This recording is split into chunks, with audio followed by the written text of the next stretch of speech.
Hello watch fam, I'm the Chirpy Panda and welcome to my affordable watch channel where I review watches, unbox them, get first impressions and figure out how to get those watches onto your wrist. Today we are reviewing my beloved Timex Q, but they call it the Huckberry Cross Timex Cola Sports Watch. It's essentially an exclusive between Timex and Huckberry.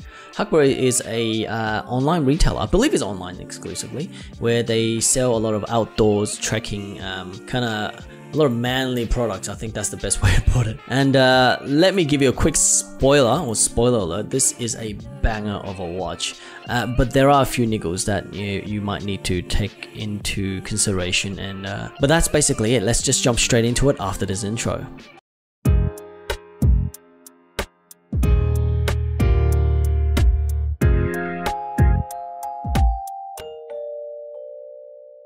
Hey, welcome back guys. In front of me is the Timex Q. This is the Huckberry Cross Timex collaboration in the Cola format, as you can see. Is it gonna, yep, okay. Cola, I guess Cola dial or Cola color configuration. And it differs to the average run-of-the-mill Timex Q, obviously with the indexes being striped instead of circles. There's also applied index on the 12, 6 and the 9. However, the Timex is painted on and everything else is painted on. But before I jump into it, let's look at the specifications of this watch.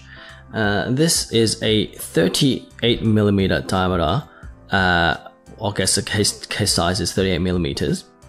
The lug to lug is 45mm, and if it includes the crown, it is a 40mm wide.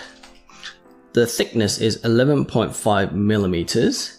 It has a lug width of 18mm.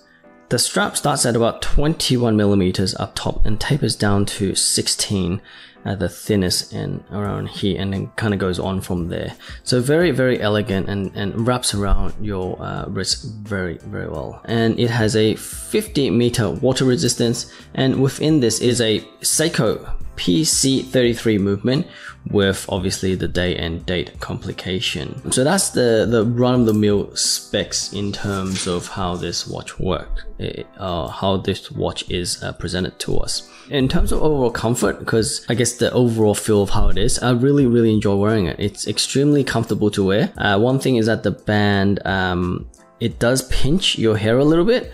I'm not a hairy dude. I don't have a lot of hair on my forearm. On my wrist I should say. However, it still managed to grab whatever baby hair that I have and rip it out. So for anyone that has, you know, a fair bit of man hair there, do keep in mind that this strap does kind of rip. But otherwise, it's extremely comfortable to wear. It feels great in the hand. It's very light. I don't know how many grams it is. I don't have a scale on me, but it feels very, very light. So what that kind of translates to for some people is that it might feel cheap, largely because it's a quartz watch, so the movement inside is very light. The other thing is that people look on the photos, like there's a lot of amazing photos online that shows how beautiful it looks. However, it looks more premium than it feels, if that makes sense. It's not a toy watch by any means. It's all metallic, so it's stainless steel, and it does feel good in hand. It just feels very light, just to bear in mind. I forgot to mention that the crystal is acrylic, so it will scratch over time, and you just have to keep that in mind, and nothing a little poly watch won't buff out. There's also a omnidirection bezel, and there's no click. It's kind of like a friction based bezel, so it feels really nice to push and pull, but sometimes I do find that it kind of shifts slightly over there, for example, or over there. I'm not sure why. It might be like the friction when I have it in my pocket, like when I'm walking around or doing something, and then it kind of moves slightly. But if you're an OCD person, bear that in mind. Now going on to the dial. The dial is absolutely gorgeous. It's such vintage looking kind of design. The Cola aspects of the black and the red, obviously it's got a bit of touch of white, but the black and the red predominantly kind of takes up most of the dial, with the white kind of outlining the dial itself. Once again, the indices, so 12 o'clock, 6 o'clock and 3 o'clock has been applied with some sort of polished metal. I don't know if it's stainless steel. I can only presume that it is. And obviously there is a date day window on the 3 o'clock where the crown is. It uses, I'm not sure what that hand is called, but it's got pencil on the minute.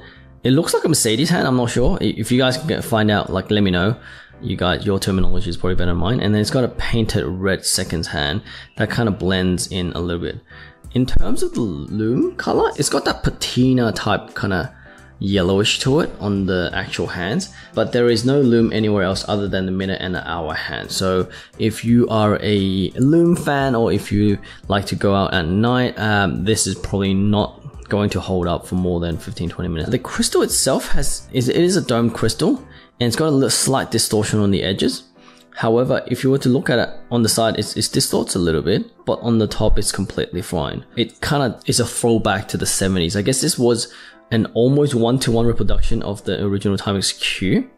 So you can probably kind of attribute that to that time, that era.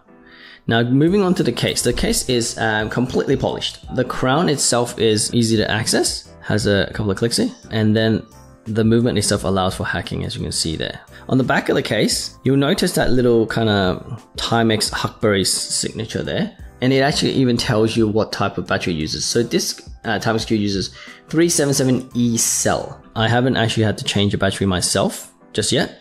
However, this little coin battery hatch allows you to quite easily use like a, I don't know, a 5 cent or 20 cent piece, Australian dollars, and turn it. So I guess a penny in America or wherever you're from. So the smallest denomination, put it in there.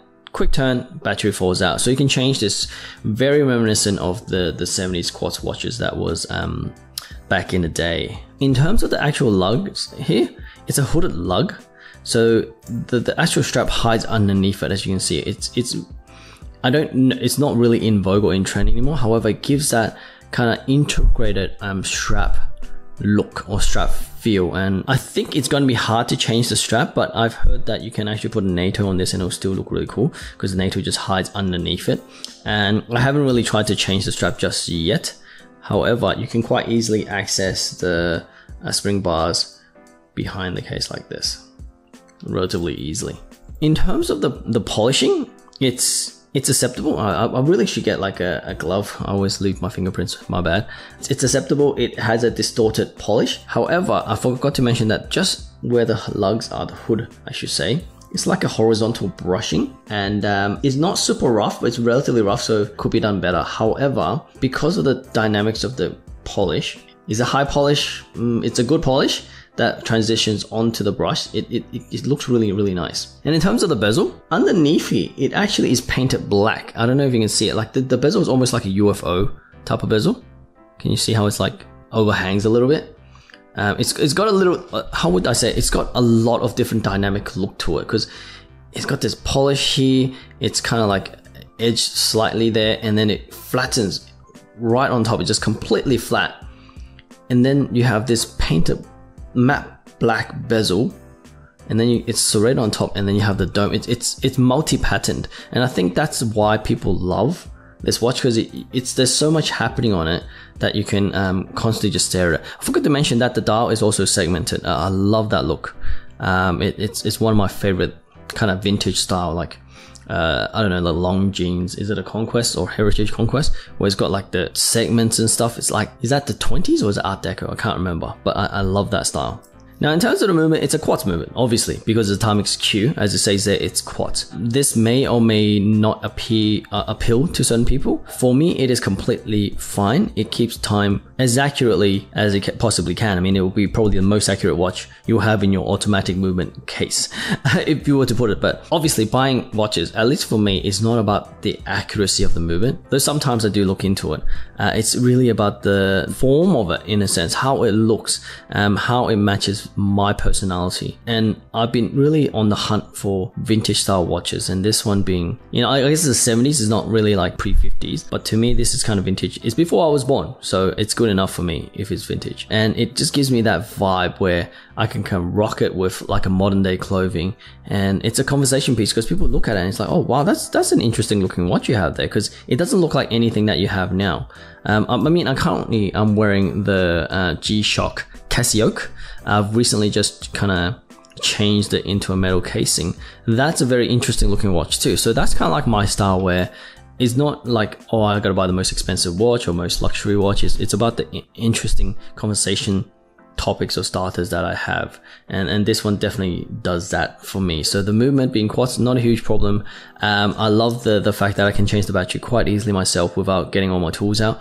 You know, just get like a 20-cent piece, pop, comes out. It tells me exactly what battery I need to get. So I just go pick it up before I need to take that out. And this will probably last me 3 or so years before I need to change the battery. So yeah, that's basically my, I guess, opinion of the watch, my review of it. Let's flip the camera around to have some closing thoughts. So there you have it. That's my review, and is that an honest opinion or in-depth review? However you wish to call it, that's my view of the Huckberry Cross Timex Cola sports watch. It is an absolute banger, as I said at the intro. It is a delight to wear. The few niggles here and there, I feel like I can look away from or look apart from. I mean, some people will find the acrylic crystal an absolute deal breaker. Some people will say they'll never wear a quartz watch. I'm happy with both. If anything, the acrylic gives me this feeling that I am wearing something that's more vintage, something that I might have to baby a little bit, but at the same time, if it does get scratched, I can get rid of that scratch with a polywatch kind of a buff, or as much as I probably can at least. It is something that I feel like everyone should have in their collection. This one for $189, but if you were to get any other Timex Q, $179, absolute steal. At the time of posting, there is still stock for the Huckberry Cross Timex exclusive limited edition. Once again, it is limited edition. It is exclusive to the Huckberry website. So if you want to pick it up, I would say go for it right now. If anything, I'll probably want to have a couple of these in my collection. I'll have this one. I'll have the original Timex Q, maybe the GMT Pepsi looking dial. It looks different because this one has kind of like a lined index, whereas the Timex Q original reissue has the circle as the indexes. So it's sufficiently different. One thing I always have to point out is that the bezel, not that I'm ever going to go diving with this watch, but the bezel is dual direction. It goes both ways is what I'm trying to say. It goes both ways.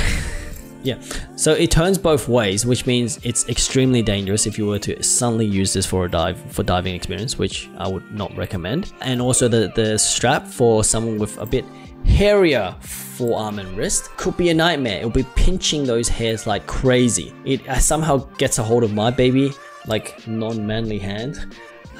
So if you got really manly arms, you might want to reconsider or change. Oh gosh, change the strap. But anyways, that's my review. It's a banger. You should buy it. Yes, yes, yes, yes, yes. And if you haven't hit the like button, smash the like button. Get those likes all the way up so that the algorithm on YouTube can pick me up. It does help a lot. Also, I left a lot of links down below for where you can buy the watches that I've had on show, the kits that I use. They're all affiliate links. It doesn't cost you more to use those links, but it does help the channel out a lot. And if you haven't already subscribed, consider subscribing. I'll be posting at least once a week, probably twice a week now. Watch reviews, unboxing, first impressions, and more custom builds of watch. So if you're interested in that, consider subscribing. Otherwise, I'm the Chirpy Panda. You guys have been amazing, and I'll catch you in the next one. Peace!